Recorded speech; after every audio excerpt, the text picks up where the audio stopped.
Hello, everybody. Raven Knight here. I really don't feel well, y'all.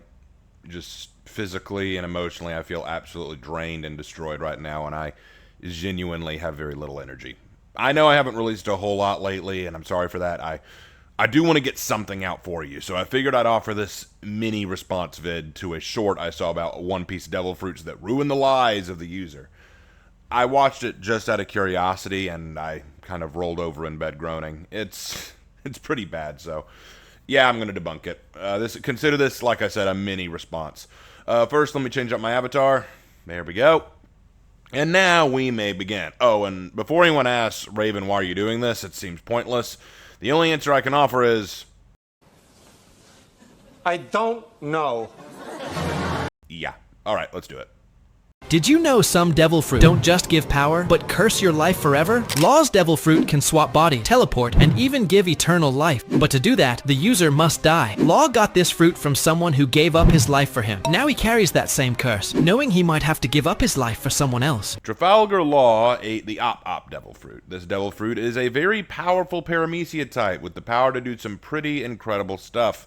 Essentially, it gives the user the ability to create an area of effect called a room. Within this room, Law has the ability to do almost anything, gaining perfect control over the entities and elements within his field of influence.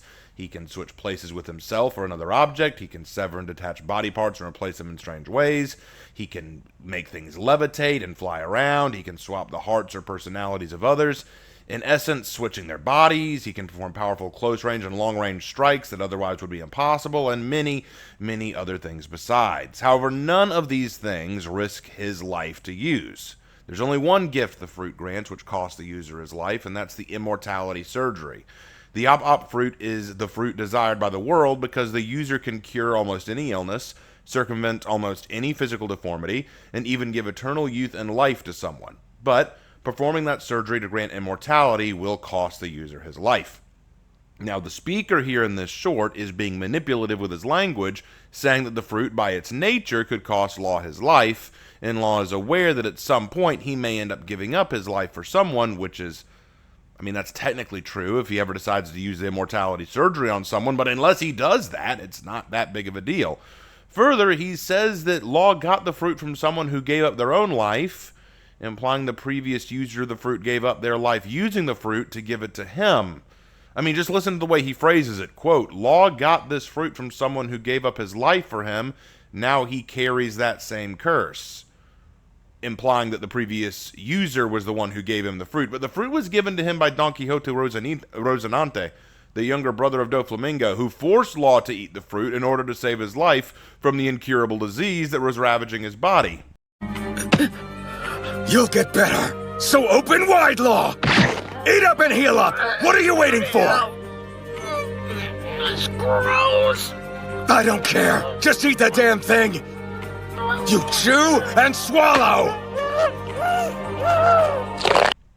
But Roninante already had a devil fruit power, the Com fruit, and did not die as a result of using the Op fruit, but rather was executed by Doflamingo when it was revealed he was an undercover Marine, and he force-fed the Op fruit to Law, meaning it was not given as a result of sacrificing himself with the fruit's power. I'm getting a headache.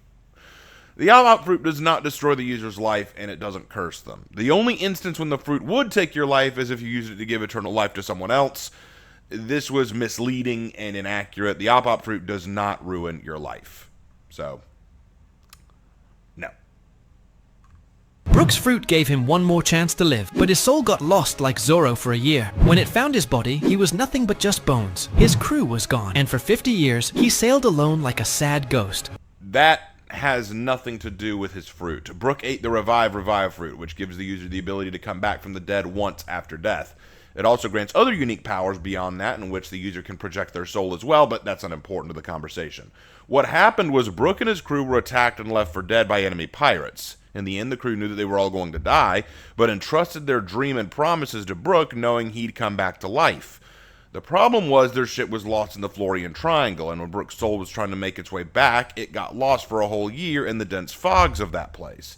By the time he finally found his body, it was just a skeleton. This may seem pedantic of me, but You got to understand, the way this dude phrases the situation is very poor, and in a way, it's dishonest. Brook did not get lost finding his old body because of the fruit's power, but because of the fog of the Florian Triangle. He did not revive to find his crew dead. They had all died at the same time he did. He knew they were going to die.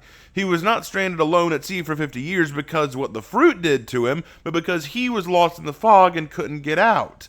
None of the sadness and pain Brook suffered was the fault of his fruit. In fact, Brook says himself, a long life is a blessing. Play the clip.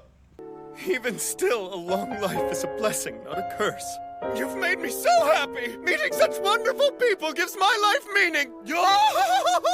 Besides, Brook met the Straw Hats and joined them, becoming a member of their crew and finding a new purpose in life. I'd say he turned out great.